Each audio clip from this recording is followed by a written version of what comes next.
ವಿಜಯನಗರ ಜಿಲ್ಲೆಯ ಹಗರಿಬೊಮ್ಮನಹಳ್ಳಿ ತಾಲೂಕಿನ ತಮ್ರಹಳ್ಳಿ ಹೋಬಳಿಯಲ್ಲಿರುವ ಶ್ರೀ ಬಂಡೆ ರಂಗನಾಥ ಸ್ವಾಮಿ ದೇವಸ್ಥಾನದಲ್ಲಿ ಇಂದು ಗಡಗಾಂಬರದ ಪೂಜೆ ಕಾರ್ಯಕ್ರಮವನ್ನು ವಿಜೃಂಭಣೆಯಿಂದ ನೆರವೇರಿಸಲಾಯಿತು.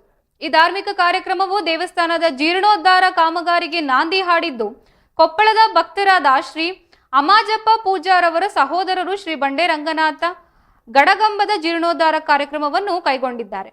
ಈ ಮಹತ್ವದ ಕೆಲಸವನ್ನು ಪೂತಲಗಟ್ಟಿ ಗ್ರಾಮದ ಸುರೇಶ್ ಅವರು ನಿರ್ಮಾಣ ಮಾಡಲಿದ್ದು, ಪೂಜಾ ಕೈಂಕರ್ಯಗಳನ್ನು ಇಂದು ನೆರವೇರಿಸಲಾಗಿದೆ. ಶ್ರೀ ಬಂಡೆ ರಂಗನಾಥ ಸ್ವಾಮಿ ದೇವಸ್ಥಾನದ ಸಮಿತಿಯ ಗೌರವಾಧ್ಯಕ್ಷರಾದ ಡಾಕ್ಟರ್ ಮಹೇಶ್ ಸ್ವಾಮೀಜಿ ಅವರ ಸಲಹೆಯ ಮೇರೆಗೆ ಜೀರ್ಣೋದ್ಧಾರ ಕಾರ್ಯಕ್ರಮವು ಅಧಿಕೃತವಾಗಿ ಚಾಲನೆ ನೀಡಲಾಗಿತ್ತು. ಸ್ವಾಮೀಜಿಯವರು ಈ ಸಂದರ್ಭದಲ್ಲಿ ದೇವಸ್ಥಾನದ ಮಹತ್ವ ಮತ್ತು ಜೀರ್ಣೋದ್ಧಾರದ ಅವಶ್ಯಕತೆಯ ಬಗ್ಗೆ ಮಾತನಾಡಿದ್ದು, ಕಾರ್ಯಕ್ರಮದಲ್ಲಿ ಶ್ರೀ ಬಂಡೆ ರಂಗನಾಥ ಸ್ವಾಮಿ ದೇವಸ್ಥಾನದ ಅಧ್ಯಕ್ಷರಾದ ಬಸರ್ಕೋಡ್ ಲಕ್ಷ್ಮಣ್, ಧರ್ಮಕರ್ತರಾದ ಉದಯ್ ಭಾಸ್ಕರ್ ರಾವ್, ದೇವಸ್ಥಾನದ ಅರ್ಚಕರಾದ ಯಲ್ಲಪ್ಪ, ಶ್ರೀ ಬಂಡ ರಂಗನಾಥ ಸ್ವಾಮಿ ದೇವಸ್ಥಾನದ ಭಕ್ತ ಮಂಡಳಿಯ ಸದಸ್ಯರು ಪೂಜಾ ಕೈಂಕರ್ಯಗಳಲ್ಲಿ ಉತ್ಸಾಹದಿಂದ ಭಾಗವಹಿಸಿದ್ದರು. ಈ ಸಂದರ್ಭದಲ್ಲಿ ದೇವಸ್ಥಾನದ ಆವರಣದಲ್ಲಿ ಭಕ್ತ ಸಾಗರವೇ ನೆರೆದಿತ್ತು.